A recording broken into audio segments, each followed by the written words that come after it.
So actually it's pretty much new exciting world, and people switching to video model of consuming content, and as soon as they are getting new level of freedom to choose when they are going to watch and what they are going to watch, they are switching off from linear TV, which is done by somebody else for them, you know, apart from their wishes and timing. Hey, Egor, this is Ryan. Look, you're one of the oldest and biggest video-on-demand sites in Russia. Give us a sense of how your business model works.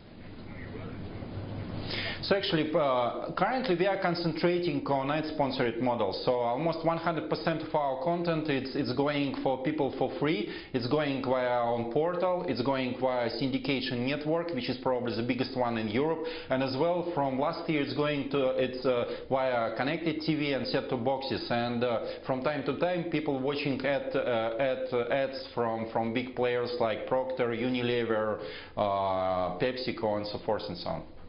So you don't have very much sort of a subscription, I guess, in the sense that Netflix, you would pay for a subscription to use. That doesn't work in Russia. It's not worked perfectly, at least on the current stage. Historically, we had very high quality of free-to-air television, and people do expect that actually most of the high-quality content going directly for them, you know, almost for free, or they're gonna pay for this content via their eyeballs watching advertising. Probably it will change over time, but not in 2-3 years from now, at least according to our estimation. It's been said many times, Egor, that content is king. How do you intend at Tvigle to address that? So actually, we are concentrating on many premium content. For example, we are running premium TV series, like we are running Misfits from BBC Studio, and the time window between premiere in UK and on our portal, it's less than 1 hour. As soon as it's send it up on BBC, we are going to run it on our portal. As well, we are probably the only company in this new media space who had the experience to produce our own content, you know. As well, we are playing a little bit in catalog, but we still counting this business more like a media business than service business. Egor, it's Ryan again. Give me a sense of how big the market can be. I saw some forecasts that put online revenue, ad sales for the Russian sites at around $75 million this year versus more than $4 billion in the U.S., so that's like about a 50-fold difference. How do you expect that to change over time? So actually, overall internet market, it's already pretty big. It's more than $2 billion US, and video in this segment, it's the fastest growing piece of this market. We're expecting this year it would be already more than $100 million US, and it's growing with a pace almost 2 times a year. And I think it would proceed for the next couple of years, and even potentially became faster because new segments going to connect to this market, like smart TV, like set-top boxes, like people start to watch on mobile.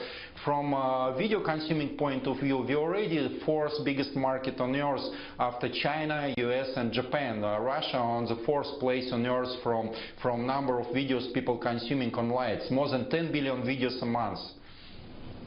One of the biggest differences between Russia, I guess, and Western Europe, and certainly the United States, is you don't have the Netflixes or the Hulus there yet. As far as you're concerned, what's the most profitable way forward for Tvigle? To sell yourself to a Hulu, or to try and go at it on your own? So actually, it's very competitive market as well from a point of view how people consuming content. Comparing, for example, for US market, where probably 6 bigger majors accounting to up to 80% of all professional content people consuming online, in Russia it's completely different picture. People consuming a lot of local content, local of European content, local of videos from South Korea, from China, from Japan, and at least on the current stage it's very competitive to be independent player in this case. Egor, which videos do well in Russia then? What do Russians like to watch on your site? They're actually watching different things. They're watching cartoons, a lot of cartoons. They're watching premium TV series, but they want to have it like in a few hours after US and UK premieres. They don't want to wait like months till somebody would bring it online in months after premiere.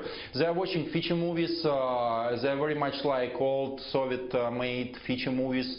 And they're watching a lot of things which is pretty much close to how to do things, like for example cooking receipts or making makeup receipts. A woman watching it a lot. It's like very much mixed, like to say like on a classical TV media.